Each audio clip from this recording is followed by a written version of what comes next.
Hello, and thank you so much for taking the time out to listen. Today, I title this message, How Families Can Reconnect with One Another After Being Distant.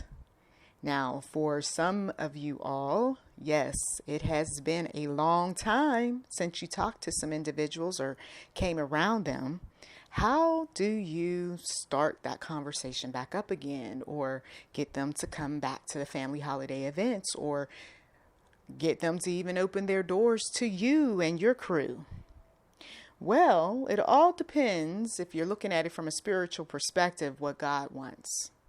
Now, if you're looking at it from just a worldly mindset, just about anything can happen. So this is why we're careful about telling people to reach out to family members and friends. We also know that there are those who, simply put, just don't want anything to do with you. And that's okay, because 9 times out of 10, you don't want anything to do with them either. But whatever the motives or the reasons are behind why family members do not connect with each other, or they might want to reconnect, but they're having trouble, let us look at what others have done in order to make some things happen. And let's also put a spiritual perspective on this audio, and we're also going to talk about forgiveness as well. Now, according to Wikipedia, forgiveness in a psychological sense is the intentional and voluntary process by which one who may initially feel victimized or wronged goes through a change in feelings and attitude regarding a given offender and overcomes the impact of the offense, including negative emotions such as resentment and a desire for vengeance. And every now and again on this channel, I've talked about this because some people have a skewed vision, thought process, definition in terms of what forgiveness really means. And so it's important to make sure that everyone's on the same page. So here you have someone who feels that, let's say in a family, that they're victimized, that they were wronged in some sort of way, okay? And they're still upset about that. This is where, if you are one who has a personal relationship with the one true God, you're going to want to pray. There's no just walking into a situation without prayer, without fasting even, because sometimes it's just that intense in some families, okay? This may be maybe not a family member, but somebody like a family member, a friend, and you all may have had a disagreement, or maybe it wasn't you, but it was someone in the family who really doesn't want you to be around that person, you see. And they have their reasons. And for some of you all, you respect those reasons. Others, you just go on about your business doing what you do. Sometimes that causes problems as well. You won't talk to your own brother or sister. You won't forgive your own brother or sister, but yet you're buddies with, or you reconnected with somebody who, is not family, so to speak. So yeah, this gets touchy, doesn't it? And some individuals, you get that little feeling on the inside, like, yeah, she got a lot of nerve. She out here, she know all these people, she's involved with everybody, but yet she won't even pick up the phone or come around.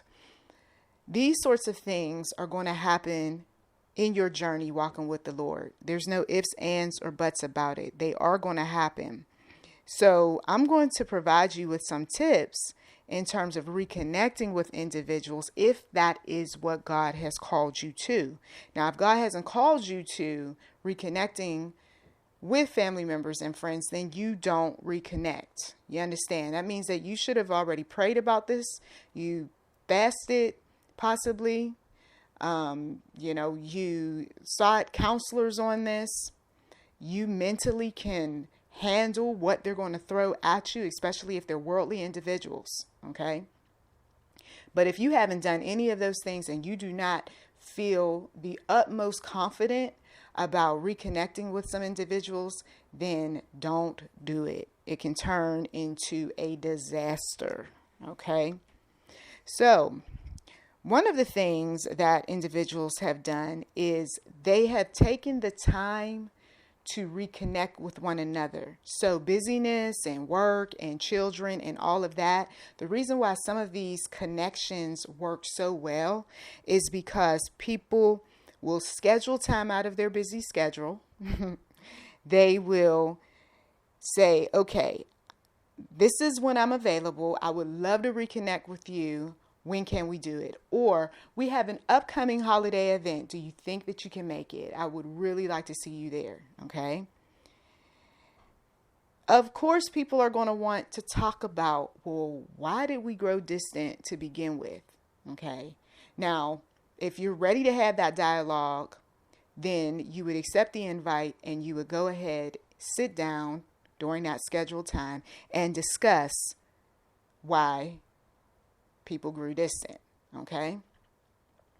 But if you're not ready for that, once again, it's not a good idea, because that meeting can turn into an argument. It can turn into a fist fight, depending on the person's temperament. If drinks are being served, or drug use is happening, or someone is on some medicine that gives them some crazy side effects, things can go wrong quickly. And then the next thing you know, that one who you had distanced yourself from, or they distance themselves from you, now it's going to happen all over again. This is why we got to get God involved. Okay. Now, by talking about these things, and I've learned from personal experience, why was it that, you were distant from the family? Well, I got my own family, my own responsibilities that were going on at that particular time. Not only that, I had my own mental health challenges that I had to deal with. Under doctor's orders, it was advised that I not be around certain people, places, and things. And so that's what I did. And this is why for some of us, we have a sober mind. We're mentally stable. We're not all over the place in our thinking, because we knew that if we got around certain people, places, and things, they could possibly trigger us, set us back, and then who's going to be there to pick up the pieces but our own family members, the ones that's closest to us, you see. Meanwhile, the extended relatives, they could care less, right?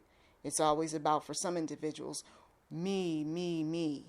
And so when you know that you have family members that are like that, and you go and you schedule a meeting, and then you talk about issues, and then they either want to deny, lie, blame, shame, who's going to be picking up the broken pieces after that meeting? That husband or that wife? Your children are going to have to listen to you just run your mouth about everything that you couldn't stand about that family member. This could go on for days, for weeks, for months, even years. And so this is why some of your family members are not going to encourage you to meet with individuals that they know you just don't get along with. When we're honest in these meetings about how we feel, people are more likely, healthy-minded, functional individuals are more likely to be understanding, because the ultimate goal is to do what? We're trying to rebuild a broken relationship, or we're trying to reconnect. Maybe it was never broken. It was just everybody was so busy. So if that's the case, we're going to be honest. And we want to make sure that the connection going forward is going to be functional, healthy. Okay, it's going to be according to the will of the Lord. Now, God is not going to encourage you to meet up with, connect with, or even accept an invite to someone's house if that person is going to set you back. That's why for some people, they end up having trouble in their spirit about, should I go? I don't know if I want to go. No, I don't think so. I don't want to deal with this, you see. Now, when it comes to spending some time together, you may not want to continue to have conversations, right, about the past and all of that. And I don't recommend that you dwell on the past, right? Don't keep talking about it. If they bring it up, okay, you addressed one issue after another. They address one issue after the other. As one relative told me, okay, we can let that drop now, right? You ready to let it drop? I'm ready to let it drop. Let's let it drop, right? No more talking about it. So you find things to do together that are fun, exciting, just the types of things that keeps you in a positive mindset. And in this way, the bond that you all have between one another will be strengthened. And it's going to take some time. One thing I learned in my process of reconnecting with some individuals was I had to be patient, if they wanted to start talking about everything that happened over the past 5 years, 10 years, however long we hadn't been in each other's lives, great. But sometimes people are hesitant about sharing information with you because you don't know what the ones who really didn't like you or didn't agree with the way you handle things, you don't know what they told them. And that's what makes it challenging sometimes. Then when they're ready to open up and they're careful about what they share with you, they'll say, okay, well, here's, the reason why, or, I was a little hesitant because I know that, for instance, in my case, you write books, you're a speaker. I don't want nothing about me being out there, So yeah, that's why some people would shy away, especially if you're a writer or you do, something where the public, all eyes are on you. So people get nervous about that sort of thing. You have to reassure them that, look, I'm not interested in writing a book about you. I'm not interested in putting together any audio based on any conversations that we have had. If you don't believe me, hey, you can just tune in and you can see you haven't been mentioned. All the other issues that I talked about had a lot to do with things that I personally experienced that didn't have nothing to do with you. Or maybe you were too young or you weren't even thought about when I was going through some of this stuff. So whoever told you, this, that, and the other to try to keep you distant from me, hey, you can see for yourself. God will show you, you see. God will show you that I'm an honest person. I'm not trying to start any dramas, not between us, right? Now, God has a way of using us to expose some truths, some hard cutting truths. And sometimes that has to be dealt with away from public view. No ifs, ands, buts about it. One particular individual reached out to me. Certain subject matter, public doesn't need to know. You don't need to be talking about every little thing that's going on. You see, because some people, they start to talk a little too much about certain things. And then the next thing you know, they're talking about things that their best friends, their relatives, and others that are really close to them don't want to be discussed, because then it starts making them feel like you're talking about me. God's going to move us. I will tell you that every subject that I've personally talked about, God moved me to speak on. So usually the ones that are concerned about every little thing that comes out your mouth are the ones that they heard something and they know that they're convicted on it and they choose not to change. You weren't thinking about that person, but they thought about that subject, and that subject hit home. And this is what makes some individuals nervous.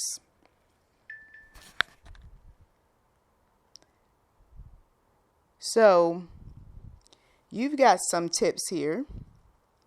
Now I want to get into the scriptures, because if you call yourself a believer, right, you want to do things the way God wants you to do them and not the way people tell you it ought to be done, especially when they're worldly, right? And we got a lot of worldly individuals that they don't even bring God into the plan. But we're going to bring God into the plan. Let us go to, and I am going through scriptures as we speak. There are some that that are going to stand out to you. Colossians 3:12-14 says, "Put on then as God's chosen ones, holy and beloved, compassionate hearts, kindness, humility, meekness, and patience, bearing with one another, and if one has a complaint against another, forgiving each other as the Lord has forgiven you. So you also must forgive, and above all these, put on love, which binds everything together in perfect harmony." So you're walking into that atmosphere. If you've scheduled the meeting and you really want to reconnect with this person, this person is one of your favorites. You miss them something terribly. We're going in, asking the Lord for kindness, for humility, in Jesus' name, meekness and patience, bearing with one another. Okay? Lord, give me just the wisdom, the strength, the patience, the love, the kindness, the forgiveness, everything I need. Equip me with everything I need prior to meeting with this individual. And he does it too. I'm a witness. 1 Peter 4:8 says, "Above all, keep loving one another earnestly, since love covers a multitude of sins." So when you say that you love that person, that love is going out there. Just imagine it's going out there like a light, and it is surrounding that person. And everything that they felt ashamed about, everything that they were harboring on the inside, you're just loving them, that they're not going to want to keep holding on to anything that's going to upset what you all are trying to start, if they love you just as much as you love them. You see, it's going to take some time though. That's why we're being patient with some people, right? But every time I encounter her, she's showing me some love. Okay, that's great. You see, you want to stay on your best behavior. That's what you really want to do. Take it from, the playbook back in the day that your parents fed you. Be on your best behavior with some people. And in this way, they feel more comfortable to talk to you about some things that have been troubling them. You'll be surprised at what they thought they knew about you. You'll be surprised at people who you thought you were really close to and that they had safeguarded your secrets. That the truth of the matter was that they started telling a lot of things and people formed judgments. I mean, you'll find out so much stuff. And that's, for some of you, what you're after. You want somebody to reveal some truths. You want someone to finally come correct. You want someone to finally be honest. And so show them some love. Biggest issue, Luke 6:37, "Judge not, and you will not be judged." This is why some of the distance took place. Somebody judged you. Judged you because you started walking with the Lord. Judged you because you stepped away from the Lord.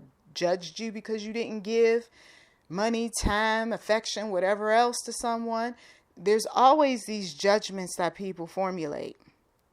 And then when they have these judgments in their head, it wouldn't be so bad if they just had the judgment and then, everything that you did for them wiped away all the judgment. But when they keep the judgment and then condemn you too, oh man. "Judge not, and you will not be judged. Condemn not, and you will not be condemned." So you condemned me. Okay, well, I'm going to condemn you. You judge me. Okay, I'm going to judge you. You're acting unforgiving toward me. Okay, I'm going to act unforgiving to you. God doesn't want all of that, but that's what happens. I've heard arguments over the years. There was the judgment. And these were people who had said that they were believers. So I was very young at the time. And I'm listening to these people talk about they were children of God. And they were so blessed. And, I don't care what people say. And no weapon formed against me and all this other stuff. And meanwhile, they were doing all of these things. You see? If you got a complaint, right? This is why you have the meeting. This is why we're being open and honest. And no, they're not going to necessarily like what's coming out of your mouth. But you're not there to sit there and just be quiet. You're there because we got to iron out some things. You're there because the objective is, once again, we're reconnecting. It's been years. I love you. Where have you been? Why are you this way? Can you please inform me what was said? If it's too hurtful and they don't want to cause any more damage, they're going to say, you know what? You don't even need to know some things, but trust you me, I see you for who you are. Okay? And I know that you never meant any harm to us.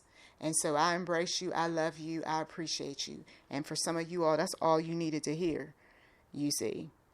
Because we know that there were wicked people that were saying all sorts of things. We know that there were people who were being disrespectful, arrogant, conceited.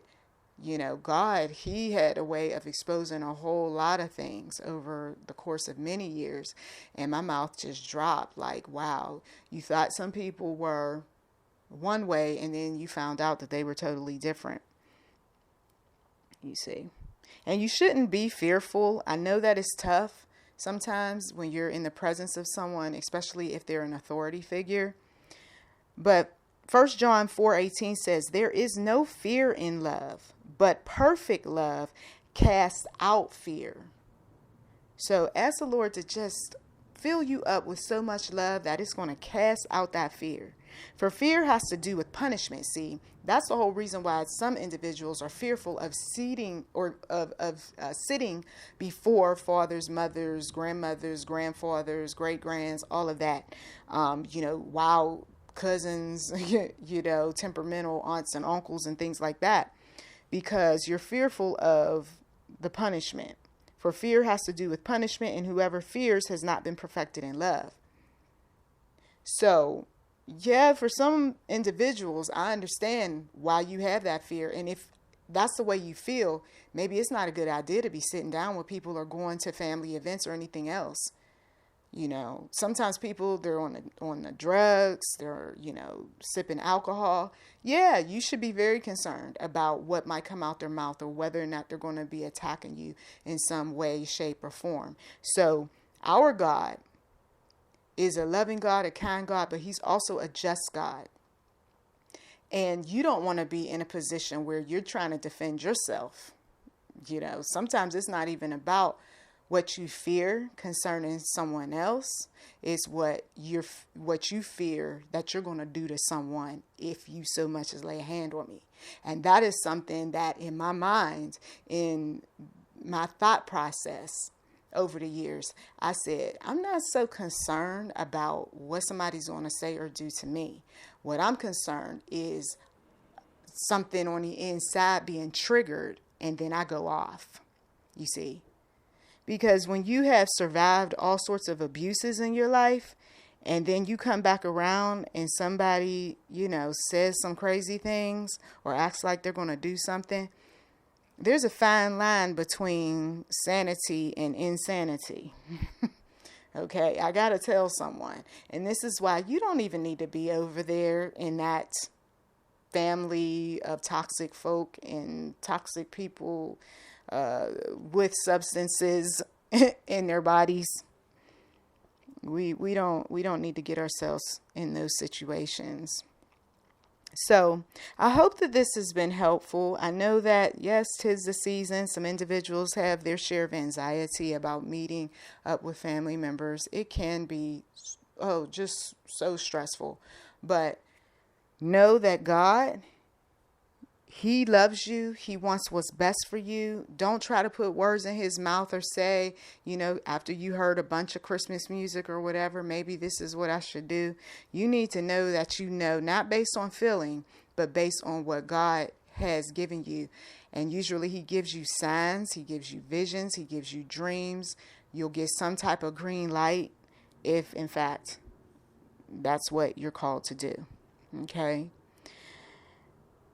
Matthew 11:29-30, I'll end with this. Take my yoke upon you and learn from me, for I am gentle and lowly in heart, and you will find rest for your souls. For my yoke is easy and my burden is light. Thank you, oh Heavenly Savior. Thank you. Well, you've been listening to YouTube NM Enterprise 7. Feel free to give a donation, a tip, what have you. And also you can check the description box for anything that is of interest. Feel free to like, subscribe, comment. Blessings to you.